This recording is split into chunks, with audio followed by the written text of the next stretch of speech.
বানাচ্ছি বাচ্চাদের খুবই পছন্দের একটা মিষ্টি। এটাতে আছে ডেয়ারি মিল্ক, মিল্কিবার আর ছানা।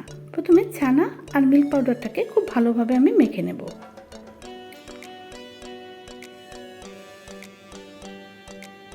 তারপর আমি ডেয়ারি মিল্কটাকে একটা জলের সাথে খুব ভালোভাবে মিশিয়ে নিচ্ছি। ডেয়ারি মিল্কটা জলের সাথে মিশিয়ে গেলে এর মধ্যে ছানা আর মিল্ক পাউডারের মিশ্রণটির মধ্যে দিয়ে ভালো করে নাড়িয়ে চাড়িয়ে মিশিয়ে নিচ্ছি।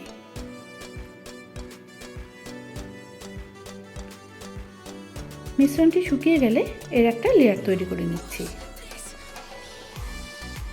তারপর একই পদ্ধতিতে আমি মিল্কিবারটা নিয়ে নিচ্ছি, এটাকেও আমি জলের মধ্যে গুলে নিচ্ছি আর ছানা আর মিল্ক পাউডারের পেস্টটা দিয়ে ভালো করে নাড়িয়ে চাড়িয়ে এর মধ্যে মিশিয়ে নিচ্ছি।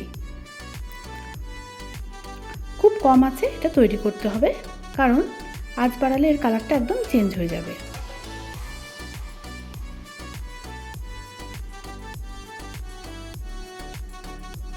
মিশ্রণটি শুকিয়ে গেলে এর একটা লেয়ার তৈরি করে নিচ্ছি। এরপর প্রথমে আমি ডেয়ারি মিল্কের লেয়ারটা দিয়ে দেব, তার উপরে দিয়ে দেবো মিল্কিবারের লেয়ারটা,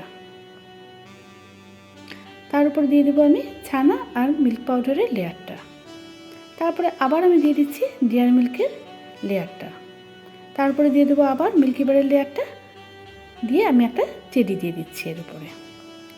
তারপর এটাকে আমি পিস পিস করে কেটে নিচ্ছি। এর মধ্যে প্রত্যেকটা লেয়ার খুব সুন্দর বোঝা যাচ্ছে, নিচে ডেয়ারি মিল্কের, তার উপরে মিল্কিবার, তার উপরে ডেয়ারি মিল্ক, তার উপরে মিল্কিবার।